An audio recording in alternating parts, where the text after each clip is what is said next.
Hello student, today you are going to learn a very specific reaction, that is the aldol condensation. This is the name reaction, and as far as examination and entrance exams are concerned, this is very important reaction.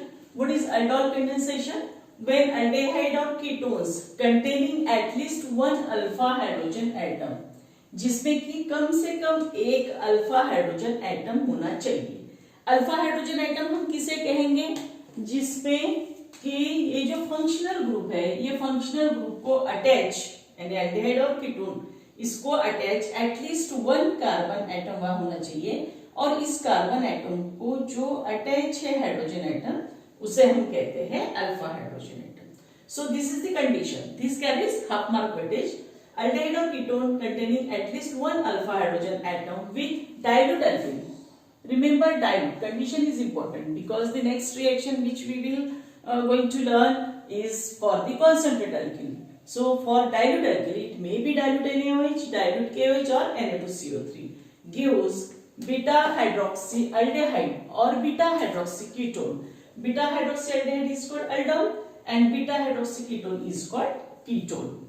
This is called the aldol reaction. So aldol reaction में description में आपको क्या लिखना है? Necessary condition लिखनी है, दो half mark weightage वाली. कौन से है necessary condition? Alpha hydrogen atom aldehyde और कीटोन के पास होना चाहिए, और दूसरा डाइल्यूट अल्कली. ओके, तो उससे क्या पता चलता है हमें कि प्रोडक्ट बीटा हाइड्रोक्सी एल्डिहाइड और कीटोन फॉर्म होता है. देखो रिएक्शन कैसी होती है. CH3CHO, यहाँ पे हमने अल्फा हाइड्रोजन एटम एक मॉलिक्यूल में डिफरेंट लिखा है. अभी ये जो दोनों कंपाउंड की रिएक्शन हम देख रहे हैं, एक अल्डिहाइड है ये और ये कीटोन है, तो ये सेल्फ जिसे कंडेंसेशन कहेंगे, सेल्फ aldol कंडेंसेशन, उस टाइप की रिएक्शन है. और दूसरी जो होती है वो होती है क्रॉस. तो ये सेल्फ और क्रॉस हमें ध्यान में रखना है. तो ये कैसे रिएक्शन होती है? This acetaldehyde react with another molecule in presence of dilute NaOH. How reaction takes place? CH3 remains as it is. Here CH means this H goes with this oxygen, double bond convert to single bond means OH, and remaining part attached with this carbon atom means CH2. CH2 remains as it is and CH2. This is alpha and beta functional group attached with carbon atom means alpha, and this is beta. As beta having OH, it is called beta hydroxy, and total 4 in the chain, and aldehyde means butanol, or it is also called aldol. This followed by heating or warming uses a water molecule. अगर यहाँ से water molecule निकल जाता तो यहाँ पे क्या आएगा? Double bond.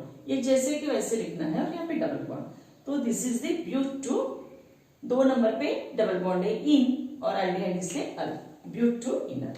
बहुत इजी रिएक्शन है. सिर्फ नेसेसरी कंडीशन ध्यान में रखना है, अल्फा हाइड्रोजन एटम. ये अगर हम ठीक से पॉइंट आउट करते हैं तो मैकेनिज्म लिखने में आसान जाती.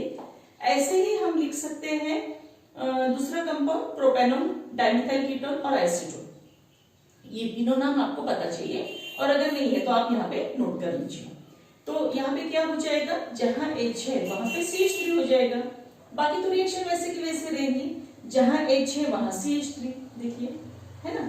तो ये ऐसे कैसे लिखेंगे? CH3 का CH3, और यहाँ पे OH, ये जो सेकेंड मॉलिक्यूल है इसका H यहाँ पे जाएगा. बाकी रिएक्शन सेम है.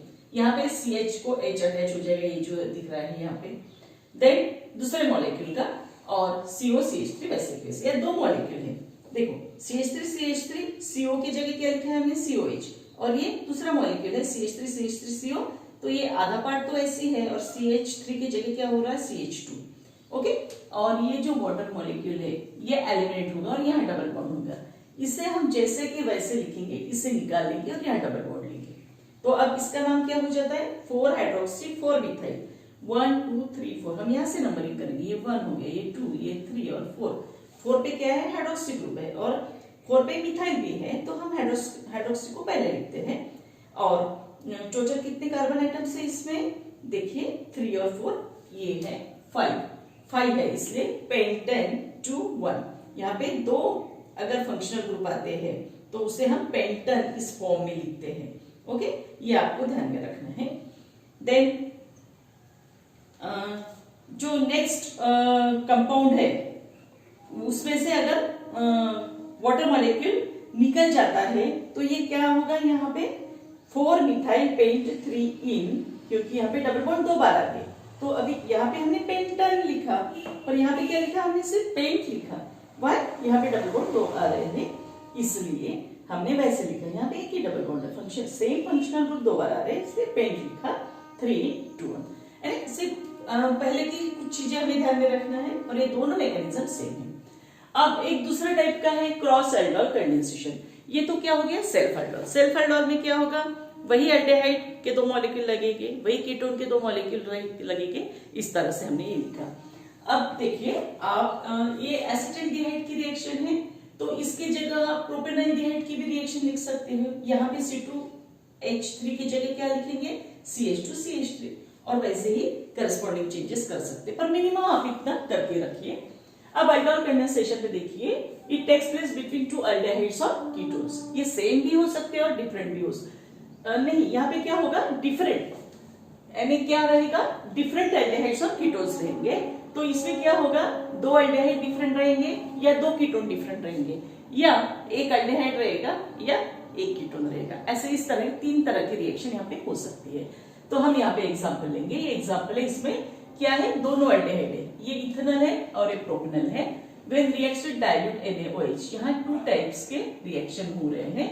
एक है सेल्फ कंडेंसेशन और एक प्रोडक्ट है क्रॉस कंडेंसेशन के प्रोडक्ट। तो आपको ये ध्यान में रखना है कि सेल्फ में क्या हो रहा है, इसके साथ ये रिएक्ट हो रहा है ना। तो इसमें क्या होगा, इस तरह से रिएक्शन होगी, CH3 और CH, इसका CH-CHO इसमें, तो ये प्रोटोनल्डिहाइड फाइनल प्रोडक्ट यानी ब्यूट टू इनर। ओके, और दूसरा क्या होगा, इसके साथ ये रिएक्ट हो रहा है, यानी हम कैसे ध्यान में रख सकते हैं, ये 2 कार्बन एटम है तो यहाँ टोटल कितने हो जाएंगे, 4 हो जाएंगे। यहाँ पे कितने, 1 2 3 कार्बन एटम है, यहाँ पे कितने हो जाएंगे, टोटल 6, 1 2 3 4 5 6, यानी इसके साथ ये रिएक्ट होगा, इसके साथ ये रिएक्ट होगा, इसके साथ ये रिएक्ट होने के बाद हमें प्रोटोनल्डिहाइड मिलेगा। इस तरह का प्रोडक्ट हमने डायरेक्ट फाइनल प्रोडक्ट लिखा है। ये इसके साथ रिएक्ट होगा तो हमें मिलेगा 2 मिथाइल पेंटोइनल। ओके, और क्रॉस होगा तो क्या होगा, इसके साथ ये रिएक्ट होगा तो 2 तरह के प्रोडक्ट मिलते हैं। तो इसमें हम देख सकते हैं यहाँ पे 2 मिथाइल ब्यूटोइनल, ये प्रोडक्ट मिल गया हमें। टोटल यहाँ पे 3 और ये 2 5 हो गए, ये 3 और ये 2 5, ठीक है। इसमें भी वैसे ही है, ये 3 और ये 2 5, पर 2 में डिफरेंस है, आइसोमर से। ये कौन सा है कंपाउंड, पेंटोइनल, यानी यहाँ पे एक डबल बॉन्ड आ गया सेकेंड नंबर पे, है ना, 1 2 सेकेंड नंबर पे डबल बॉन्ड आ गया, और यहाँ पे एक CH3 है और यहाँ पे यहाँ है, यानी ये 2 CH3 की पोजीशन डिफरेंट है। तो ये आपको ध्यान में रखना है। ये हो गया क्रॉस एल्डोल कंडेंसेशन।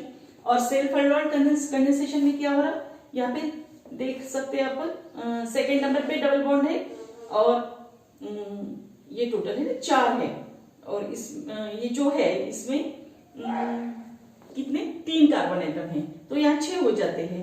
तो यहाँ पे भी सेकेंड नंबर पे है, पर इसमें 6 आ जाएगी टोटल, यानी इसके साथ ये हो गया सेल्फ कंडेंसेशन प्रोडक्ट। अगर ये इसके साथ रिएक्ट होता है तो 2 तरह के प्रोडक्ट मिलते हैं, जिसमें कि हमें जो मिथाइल ग्रुप है उस मिथाइल ग्रुप की पोजीशन अलग अलग होती है। इस तरह आपको ध्यान रखना है, और उसके नाम, अगर आप करेक्ट फार्मूला लिख सकते हो तो नाम लिखना मुश्किल नहीं, और एक बार थोड़ी प्रैक्टिस हो जाती है तो हमें नेम भी लर्न हो जाता है। इसी तरह हम दूसरी भी रिएक्शन क्रॉस एल्डोल कंडेंसेशन में देख सकते हैं।